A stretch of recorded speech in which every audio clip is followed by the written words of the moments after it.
Šiandieną Dievo žodis be galo aiškus ir jeigu kam dar reikia aiškumo, būtinai pakartokite Jokūbo laišką ir būtų klausimas, tiesiog klausimas, tai kaip aš galiu įrodyti savo tikėjimą? Klausimą duodu visiems, nežinau prie ko prieisiu, galvokite. Kaip aš galiu įrodyti savo tikėjimą? Austėja, ar turi atsakymą, kaip tu gali įrodyti, kad tu esi tikinti, kad tu išpažįsti Dievo sūnų, kad Jėzus yra tavo ganytojas? Kaip galima įrodyti? Lankant eucharistinės mišias ir liudijant Dievo darbus savo gyvenimą. Ar dar kas norite ką nors papildyti? Man tas labai žemai galvą nulenkęs nekalbinsiu. Dėmesio, mėlėjai, iš tikrųjų, du dalykai ir jie yra labai svarbus. Ir jūsų atėjimas čia į maldą ir visgi jūsų gyvenimas. Jokūbas sako labai aiškiai, mėlėjai, melskis kiek nori. Bet aš tau parodysiu savo tikėjimą darbais. Ir mes žinome, kad tikėjimas be darbų yra miręs. Ir mūsų darbai nebus sėkmingi be maldos. Taigi kelias yra toksai, su dviem sparnais. Ir juos reikia visiems abiems šiems sparnams skirti laiko. Ir visgi mūsų darbai yra esmė. Ta, ką tu gyveni, ta, ką tu darai, tai yra jūsų esmė.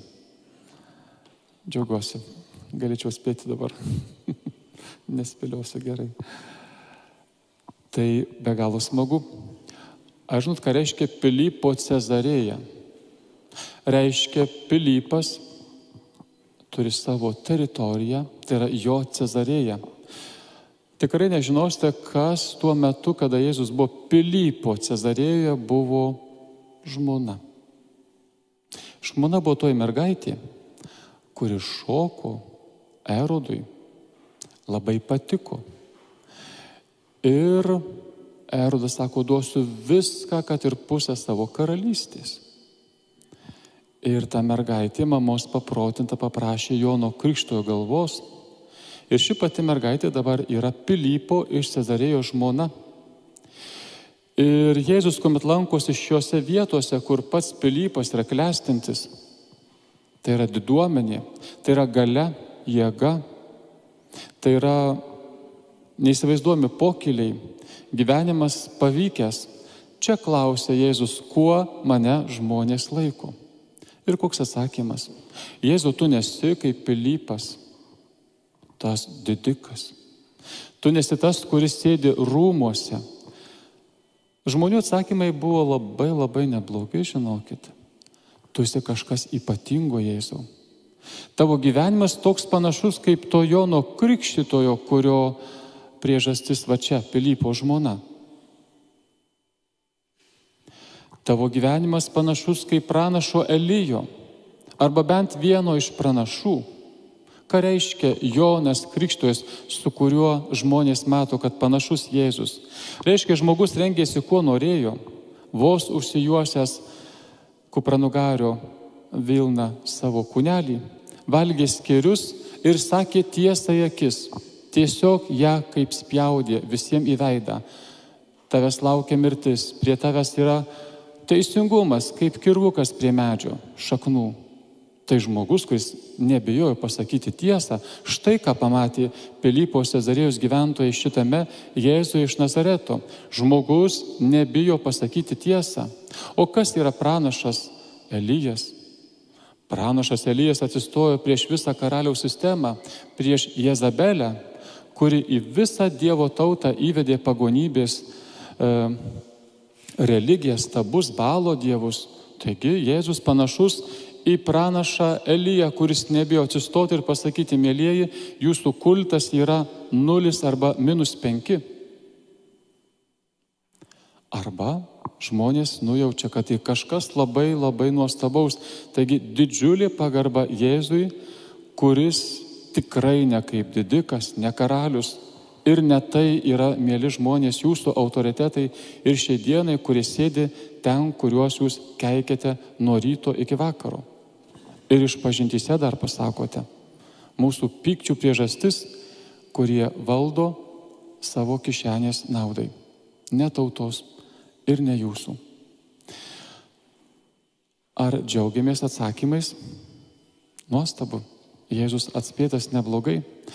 Tada ratelis sumažėja ir Jėzus ateina prie jūsų ir sako, mano mėlyje mokiniai ir apaštalai, o kuo jūsgi mane laikote? Ir Petro atsakymas, tu esi Mesijas, nėra mano supratimu vertas pagirimo.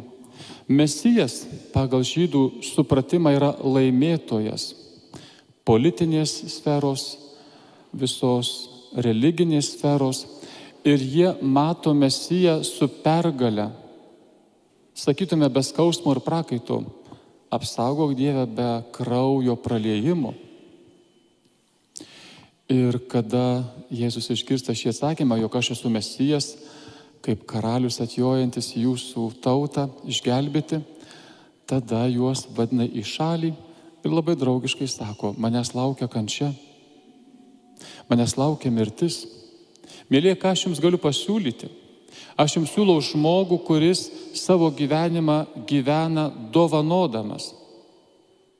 Aš jums siūlau savo gyvenimą, kuris gyvena aukodamas. Ir tai manęs laukia. Ir tai neišvengiamai manęs laukia.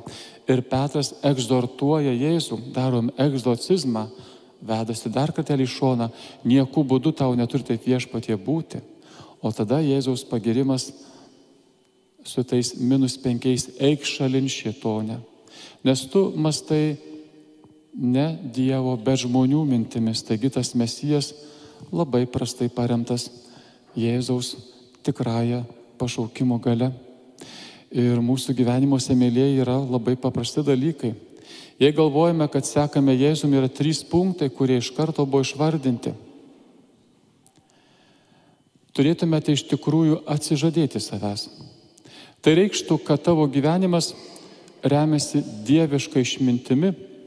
Tai reikštų, kad tavo daugybė supratimų, jie taip pat turi būti su paieška į Dievo išmintį.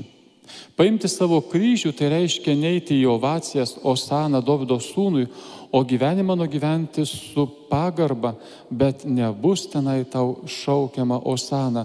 Tavo kryžius tau nepadovanos liaupsių. Ir 3. Mėlyje, sek paskui mane. Sek paskui mane, tikrai nesuklyskite.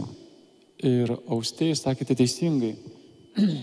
Sekti paskui Jėzų visų pirma turėkite maldos. Tik maldos būsenoje atseksite Dievo išmintį. Turėkite maldos. Jums gyvenimas duoda daugybę iššūkių. Viduj diskutuokite, klauskite, Dieve, kaip turiu pasielgti, kas čia turi būti, kodėl mano sūnui, mano dukrai, arba man, arba mano vyrui, kas yra nutikę. Ir šioje savo maldoje, šioje savo diskusijoje atrasti ir iš lėto tada bus jūsų gyvenimas ne kaip Petro Mesijas, nugalėtojas, Osana Dovydo sūnui, bet eisite iš lėto. Ir Dievui sekti yra vienintelis kelias, tai padovanoti savo gyvenimą. Kitų kelių nėra. Dar keletas minčių šios dienos Evangelijos mintimis.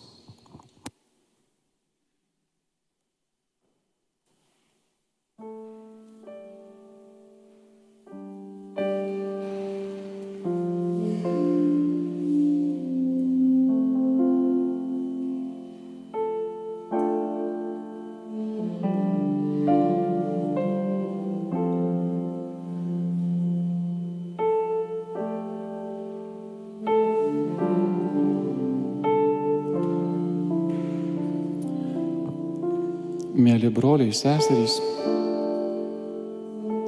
stebuklas yra tai, kad Dievas ateina į tavo silpnybę. Stebuklas tai yra, kad Dievas apsigyvena tavo nuovargį, tavo net kartais tuose dvilypiuose ieškojimuose, tavo baisioje naktyje. Net išsižadėjime Dievo, ten ateis Dievas pas tave. Ir tai Dievo kelias.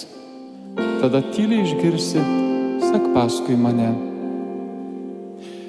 Atrodo, kad mūsų Dievui yra malonesnės sulūžę istorijos mūsų gyvenimai, negu tie, kurie būtų be galo tobuli, išdailinti. Atrodo, kad Dievui patinka mūsų gyvenimai, kur dar mes tik pradedame žengti pirmuosius žingsnius. Kada esu silpnas, kada esame tikrai pažeisti, bet kada mūsų silpnumas tampa mūsų stiprybė, kada iš tikrųjų mūsų ta gyvenimo vaza pildosi visai kitkuo, negu mes patys esame, Dievo patirtimi, tada mes tampame ir tuo šaltiniu. Jėzus nėra atsakymas į tavo klausimus. Jėzus yra pats klausimas tavo gyvenime. Tai tavo klausimas. Tu gali žinoti, kad Dievas yra, bet koks jis yra. Tai tau klausimas. Tu gali išpažinti, kad Jėzus yra, bet koks jis yra. Tai tau yra klausimas. Ir iš tikrųjų atsakymai žmonių mums parodo labai daug. Kažkam yra Jonas Krikštytojas, kuris moka moralizuoti, atstatyti tautos papročius. Kažkam jis yra kaip pranašas Elijas jėga, galintis išgriauti, žudyti pagoniškas apeigas, išpažinėjus.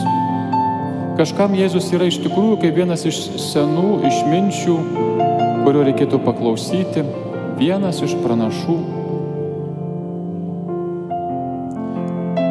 Bet Jėzus nėra nei truputėlių iš praeities.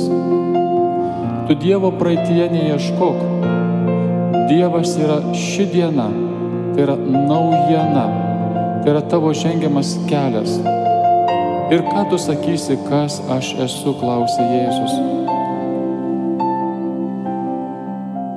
Kiek aš tau esu svarbus, taip kaip mylimasis klausė mylimosios.